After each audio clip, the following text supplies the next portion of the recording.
Bonjour, bonsoir, comment vous allez? Soyez les bienvenus sur les petites astuces de pro qui changent tout. Comme vous le savez, aujourd'hui nous allons voir la troisième partie de notre cours sur la nutrition animale intitulée Fabrication et formulation d'aliments probants. Alors, tout juste avant le cours, je veux vous rappeler de ne pas oublier de vous abonner pour ne pas rater les prochaines vidéos et de laisser un like si vous avez aimé la vidéo en cours. Et une dernière information très importante, le document sur la formulation de nutrition animale, le document dont nous avons parlé dès le début, est disponible dans un nouveau looking avec de grandes améliorations, notamment 4 différentes formules alimentaires, 2 formules pour les poussins, une formule pour l'étape croissance et une autre formule pour les reproducteurs que vous pouvez utiliser pour les autres volailles comme pour les poules pondeuses.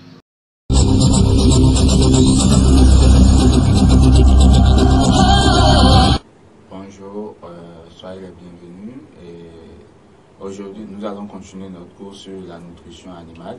Et aujourd'hui, nous allons aborder la situation d'apprentissage numéro 2, la SA2, à son premier chapitre qui est intitulé « Comment choisir ses matières premières ».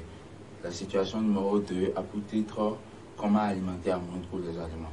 Maintenant, nous avons au chapitre 1 le choix des matières premières et comment conserver ces matières premières. Donc, nous allons voir au niveau de la SA2, choix et conservation des matières premières.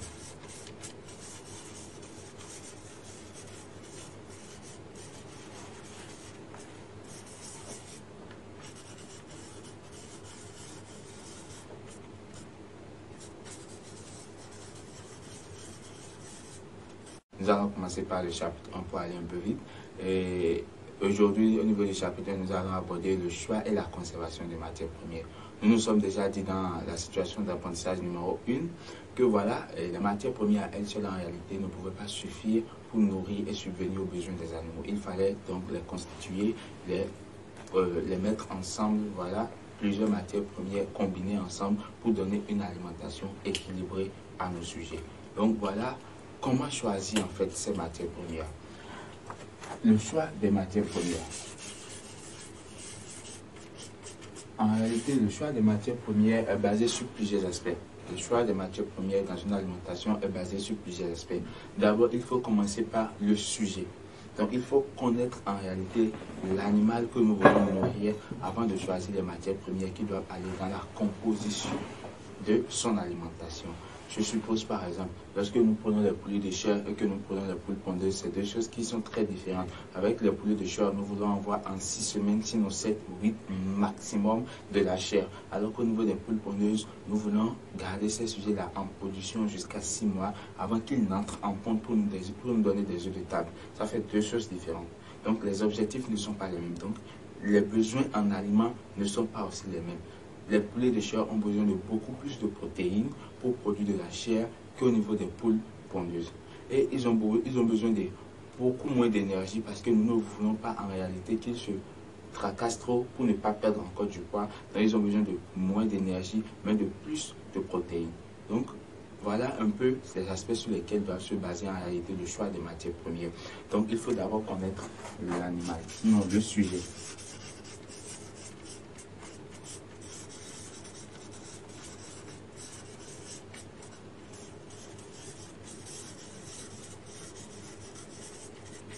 Donc, il faut connaître les besoins de l'animal. Si nous connaissons les besoins de l'animal que nous voulons nourrir, alors il nous est facile de nourrir cet animal-là. Parce que tout simplement, connaître le sujet, connaître ses besoins, nous permet en réalité de savoir quelles sont les matières premières qui sont adaptées à nourrir ce sujet et quelles sont les matières premières que nous ne voulons pas utiliser, que nous ne pouvons pas en réalité intégrer dans la formulation parce qu'il y a des espèces qui ne peuvent pas supporter certaines matières premières. Donc il faut bien choisir la matière première qui veut aller dans. Donc quand on connaît le sujet en réalité, on sait qu'est-ce que ce sujet-là ne doit pas manger. Et en fonction de ça, on sait maintenant quelles sont les matières premières qu'il faut choisir. Mais après avoir connu le sujet, il faut donc connaître les matières premières disponibles.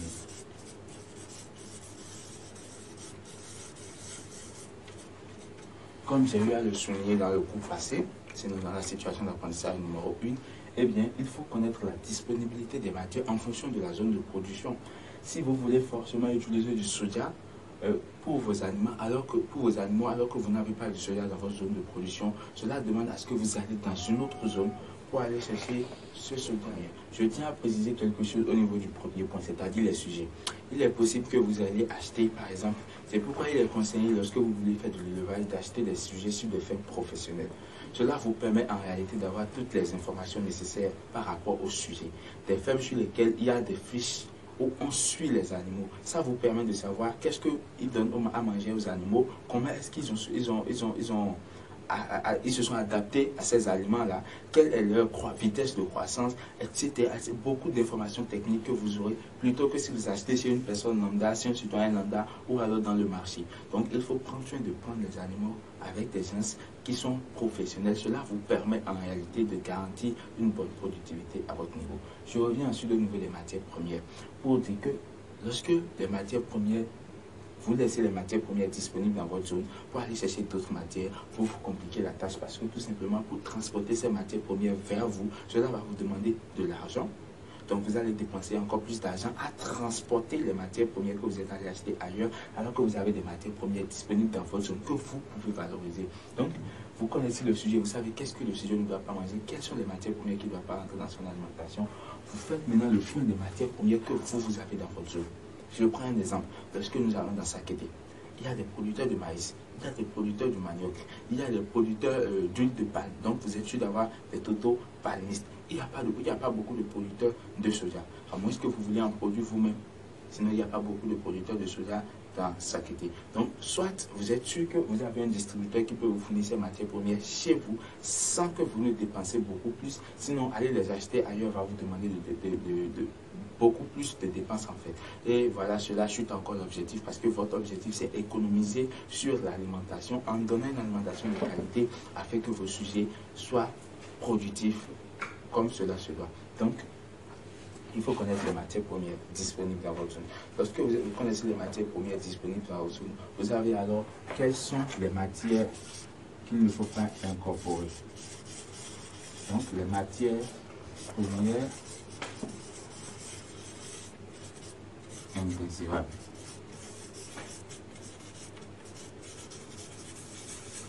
Donc, vous connaissez les matières premières disponibles dans votre zone, vous faites le point. Ensuite, vous faites le point des matières premières indésirables. Vous avez maintenant les matières premières qui peuvent entrer dans l'alimentation. Alors, vous cherchez alors à savoir quoi? Quelle est l'efficacité nutritionnelle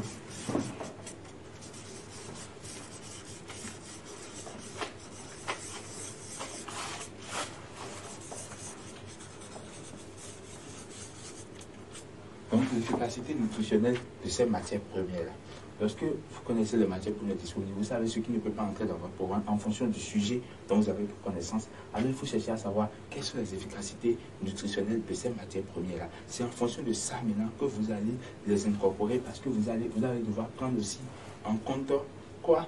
La limite d'incorporation. Donc lorsque vous connaissez les limites d'incorporation des matières, vous savez maintenant quelles sont les matières et quelles sont les efficacités, sinon les valeurs nutritives de ces matières premières-là. Cela vous permet en fait de maintenant formuler votre programme. Donc, l'efficacité nutritionnelle, ça veut dire encore la valeur nutritionnelle. Donc, cela vous permet en réalité de connaître quelle est la valeur nutritionnelle des matières premières qui sont désirables après avoir enlevé les matières premières indésirables afin de pouvoir maintenant mieux choisir mieux formuler votre programme. Donc, ce sont des aspects importants sur lesquels doit se baser le choix des matières premières. Le choix des matières premières. Lorsque, par exemple, vous allez dans le nord profond et que vous voulez utiliser le manioc ou bien les coussettes de manioc pour nourrir vos animaux, regardez ce que ça coûte. Parce que dans le nord, il n'y a pas beaucoup de manioc. C'est beaucoup plus liant. Donc, vous allez faire importer, sinon vous allez faire transporter du manioc ou des coussettes de manioc ou des boutures de manioc depuis le sud jusqu'au nord. Ça vous fait beaucoup de dépenses. Vous pouvez finir avec ces dépenses en cherchant d'autres matières premières qui sont disponibles dans votre zone d'habitation ou de production qui sont moins chères. Cela vous fait de l'économie. Donc, c'est c'est quelques aspects sur lesquels il faut baser en réalité le choix des matières premières. C'est sur ça qu'il faut baser, il faut voir quelles sont les matières premières qui sont les moins chères possibles, mais les plus riches possibles. Les moins chères possibles et les plus riches possibles. Sans oublier quoi? Leur indice de conversion. Parce qu'il y a une affaire d'indice de conversion. Lorsque par exemple, vous oubliez l'indice de conversion,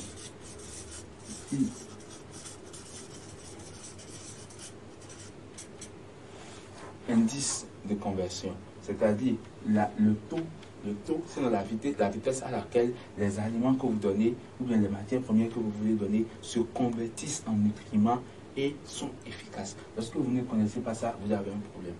Alors, il faut connaître aussi l'indice de conversion. C'est aussi un rapport qualité-prix. Rapport qualité-prix-richesse qu'il faut faire en réalité pour pouvoir choisir ces matières premières. Mais il ne faut pas oublier aussi le prix.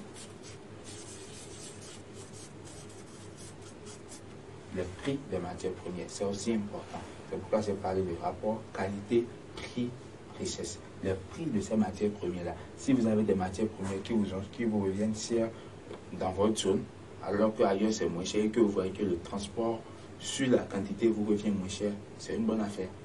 Donc il y a aussi le rapport qualité-prix qui se joue ici. Mais le plus important, c'est de valoriser énormément ce que nous avons, surtout les sous-produits de transformation. C'est comme par exemple ceux qui font du soja, ou bien ceux qui font du lait de soja, ou alors ceux qui font du fromage de soja. Il y a ces résidus de soja qui peuvent être transformés et utilisés dans l'alimentation. Donc, nous allons ensuite passer maintenant à la conservation des matières premières.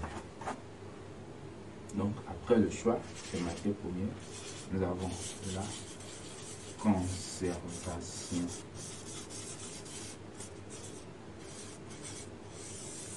La conservation des matières premières. Nous avons dit tantôt ce que c'est qu'un aliment simple. Donc, un aliment simple égale encore matière première. Mais nous savons que les matières premières ne sont pas tous pareilles. Lorsque je prends par exemple le maïs, d'habitude sur le marché, le maïs est acheté déjà séché. Les maïs sont séchés avant de nous être vendus pour être utilisés pour préparer la pâte ou pour aller dans la formulation de provence, etc., etc. Mais c'est des matières premières qui ont été récoltées et séchées avant de nous être envoyées. Pareil, par exemple, pour l'arachide. Les trucs qui ont été séchés au préalable et qui, en principe, ne doivent plus donner naissance aux moisissures. Le maïs est séché à 88%. Donc, nous avons un taux d'humidité aussi au niveau du maïs. Au niveau du soja aussi, il y a un taux d'humidité, mais ces taux d'humidité sont très faibles. Ne risquent même pas de créer de pourriture tant que les trucs sont conservés dans de bonnes conditions. Donc, il faut en réalité savoir conserver les matières premières.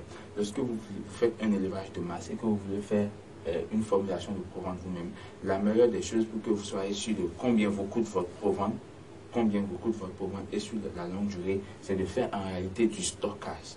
Donc, il faut stocker les matières premières que vous utilisez petit à petit, pour pouvoir en réalité être sûr que le prix de revient de provence est stable sur un long moment donné, en attendant de quitter le pic des prix des matières premières et de redescendre encore pour faire un autre approvisionnement de matières premières. Donc il faut faire du stockage. Mais pour faire du stockage, il faut en réalité mettre les trucs dans de bonnes conditions de stockage. Parce que quand il n'y a pas de bonnes conditions de stockage, vous allez acheter les matières premières, vous allez juste déposer au magasin comme ceux qui déposent des sacs de riz. Après, vous allez avoir pourriture. Ou alors vous allez avoir des charançons qui sont présents dedans, qui vont bouffer beaucoup. Et quand ils vont bouffer, les trucs vont perdre leur valeur nutritive en réalité. Parce qu'ils iront boucher au niveau des bourgeons. Et quand ils vont boucher, c'est que voilà, ils ont déjà pris la matière première et c'est n'importe quoi, vos animaux vont. Donc, il faut faire du stockage. Maintenant, quelles sont les conditions du stockage? D'abord, les conditions, il faut que les matières premières soient bien séchées. Donc, les matières premières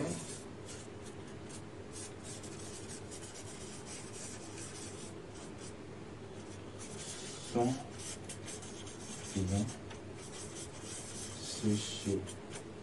Donc, il faut d'abord que les matières premières soient bien séchées. Sécher les matières premières vous assure et vous donne une assurance par rapport à la qualité durant tout le temps de conservation, sans même faire trucs là, sans même que vous ayez à faire recours aux produits chimiques pour conserver. Si vous êtes sûr de bien conserver, de bien sécher, vous savez totalement réduire le risque de pourriture ou de quoi que ce soit. Ensuite, il faut disposer d'un magasin de stockage bien aéré. Même si vous n'avez pas un magasin, si c'est dans une chambre où vous voulez conserver, assurez-vous que cette chambre-là, ou bien le local qui est pris pour garder les matières premières soit aéré. Parce que quand il y a de la chaleur, quand il y a de la chaleur, vous ne pouvez pas conserver vos matières premières. Il faut qu'il y ait de l'aération, il faut échanger entre le milieu intérieur et le milieu extérieur pour que en quelque sorte, ces matières premières aussi puissent respirer. Parce qu'ils arrivent à respirer, qu'ils sont là dans la chaleur touffue, les trucs là, la température va monter, les trucs vont commencer par devenir humides petit à petit, et ils vont se détériorer. Donc plus de chaleur, il y aura d'eau, il y aura humidité, il y aura moisissure, il y aura pourriture, vous allez perdre encore les matières premières, donc perdre de l'argent. Donc avoir un magasin aéré.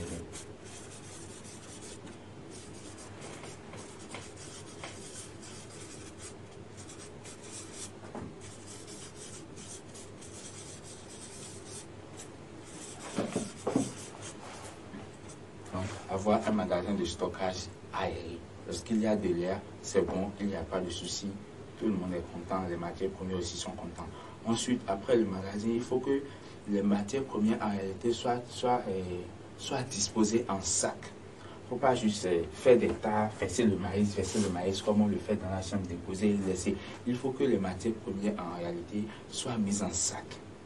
Donc, ils sont mis en sac, ils sont bien attachés et ils sont disposés par lot et par catégorie d'aliments. Il ne faut pas mettre le soja et le maïs ensemble.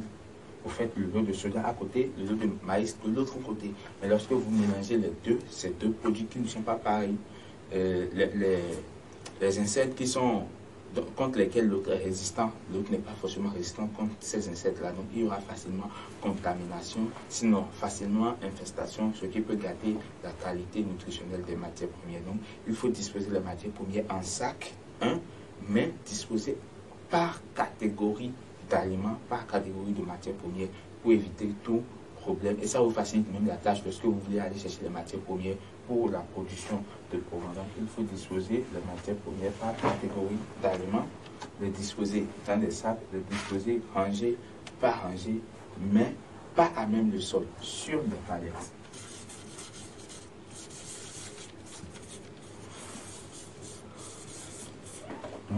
Sur des palettes et non à même le sol. Maintenant, c'est ce qui est recommandé. Pour ceux qui n'ont pas de palettes, prenez des dispositions pour que les matières premières ne se retrouvent pas à même le sol. C'est-à-dire que les matières premières ne se retrouvent pas en contact direct avec le sol, même quand ils sont dans les sacs. Cela n'est pas bon. Ça accélère en fait l'humidité et ça fait pourrir les matières premières. Donc ensuite, il y a aussi la limite de stockage. Il y a une limite de stockage pour les matières premières. Donc il faut respecter la limite de stockage.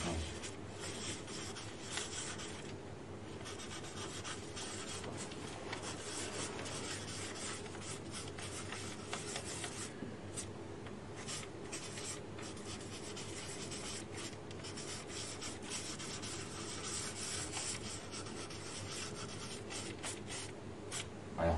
Donc il faut respecter la limite de stockage. Maintenant, pour ceux qui veulent faire des conservations avec des produits chimiques, ils peuvent aller au-delà de 3 mois.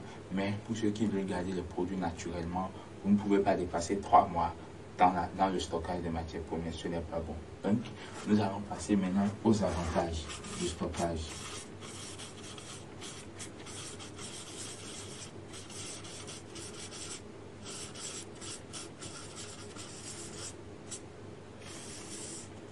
Donc, quels sont les avantages du stockage des matières premières?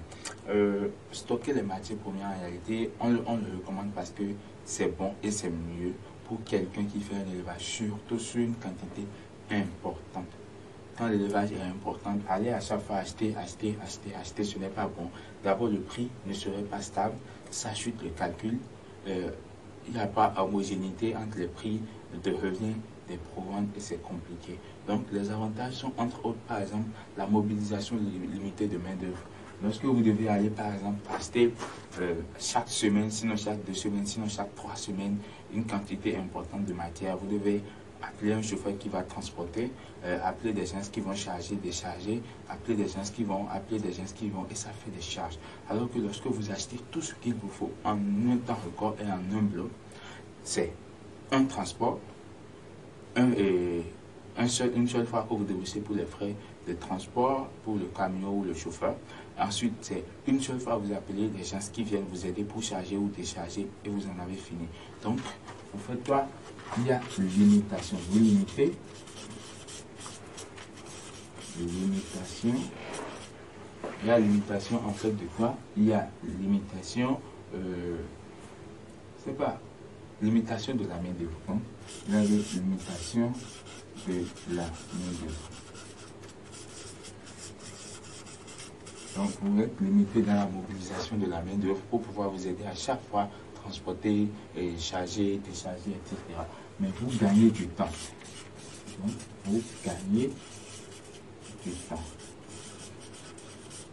Donc, vous faites de l'économie sur du temps. Au lieu de perdre le temps à chaque fois pour aller le faire, vous le faites peut-être une fois chaque 3 mois, une fois chaque 2 mois. Vous avez du temps pour faire d'autres choses. Mais à part le temps, vous avez aussi, vous faites de l'économie en réalité. Vous faites de l'économie sur le transport. Donc, vous économisez sur les transactions. Donc, vous économisez sur les charges comme le transport par exemple. Donc, vous économisez sur les charges comme par exemple le transport. Donc, vous payez le transport une fois, au lieu de payer le transport 3 fois, 4 fois dans la même période, vous le payez une fois dans cette même période-là. Donc, c'est aussi facile de satisfaire en réalité les demandes. Lorsque par exemple vous voulez produire, c'est facile, vous savez qu'il y a des produits au magasin, vous avez le stock, vous allez chercher, vous faites vos formulations et voilà quoi. Il n'y a pas de problème, donc c'est bon. Maintenant, il ne faut pas oublier aussi que le stockage des matières premières n'a pas que des avantages. Il y a aussi des risques, pas des inconvénients, mais des risques que nous allons énumérer. Quels sont les risques? Les risques du stockage.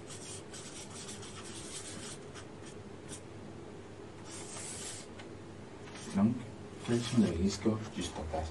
Le stockage, en réalité, c'est garder des matières premières, sinon aller acheter les matières premières lorsqu'ils sont moins chers sur le marché, les garder pendant un temps, pendant la période où ils seront chers, pour l'utiliser sans avoir beaucoup de secousses, sinon sans subir les secousses de la cherté à un moment donné sur votre production, sur votre travail, c'est ça.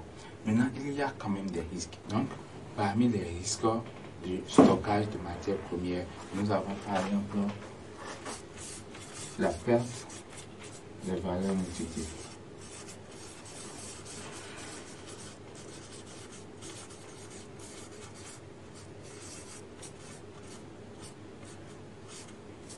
Donc, parmi les risques du stockage, il y a la perte des valeurs nutritives. Lorsque vous gardez les produits en stock, c'est clair, il n'y a rien à dire. Les valeurs nutritives ne sont pas les mêmes sur la même période. C'est par exemple comme une semence que vous gardez, une semence que vous faites une semaine après et une semence que vous gardez 3 mois après. Les taux de germination ne se ressemblent pas. C'est clair. Donc, lorsque vous stockez, il y a perte de valeur nutritive. Raison pour laquelle, dans la situation numéro 1, nous avons parlé du prémisse, du méthionite et de la lysine qui sont utilisés en accompagnement pour combler ces petits vides au niveau des matières premières. Donc, c'est normal que vous ne soyez pas étonnés. Après ça, nous avons aussi la multiplication des prédateurs. Mais avant, je tiens à notifier que la perte des valeurs nutritives, ce n'est pas sur 1 mois, ce n'est pas sur 2 mois. C'est lorsque nous commençons par dépasser la limite de stockage, le délai de la limite de stockage de 3 mois. Lorsque nous dépassons ça, c'est en ce moment que nous entrons dans la perte des valeurs nutritives. Donc, il faut ajouter en cas de dépassement, en cas de dépassement de la limite de stockage. En cas de dépassement de la limite de stockage. Donc, nous avons perte de valeurs nutritives. Ensuite, après les pertes de valeurs nutritives, il faut noter que nous avons aussi la multiplication des prédateurs.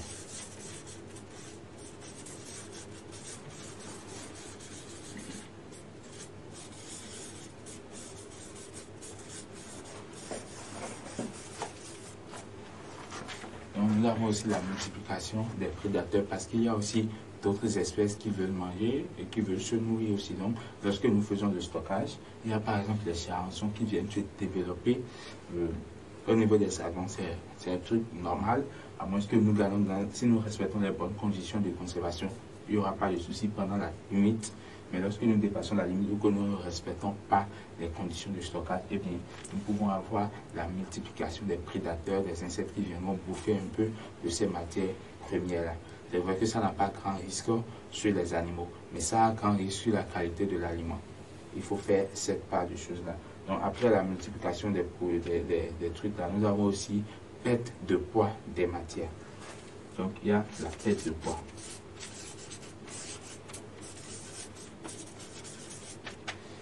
Perte de poids. Normal aussi parce que tout simplement, lorsque... poids.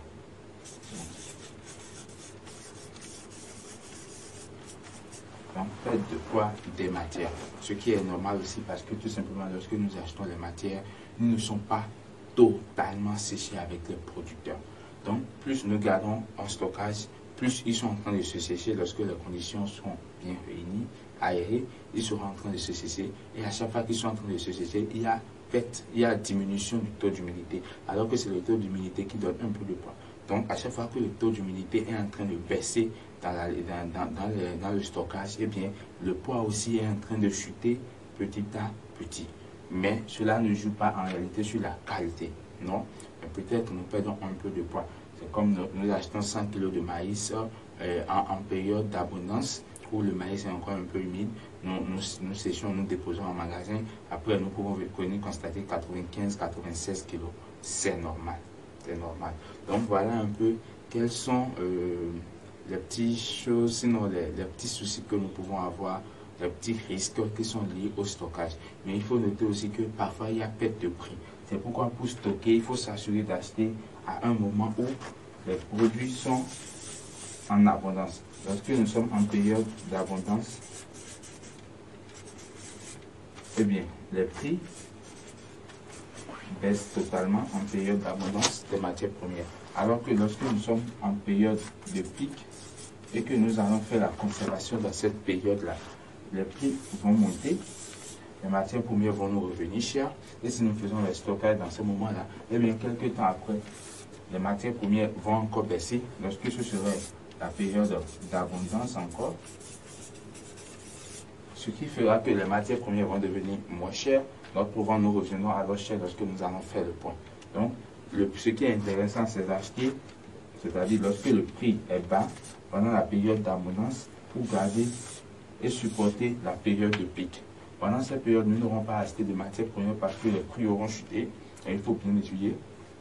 Maintenant, avant que notre stock d'ici ne puisse encore s'épuiser, eh bien, nous serons déjà encore dans la période d'abondance, ce qui nous permettra encore d'acheter dans une période où le prix est bas. Donc, c'est un peu ça.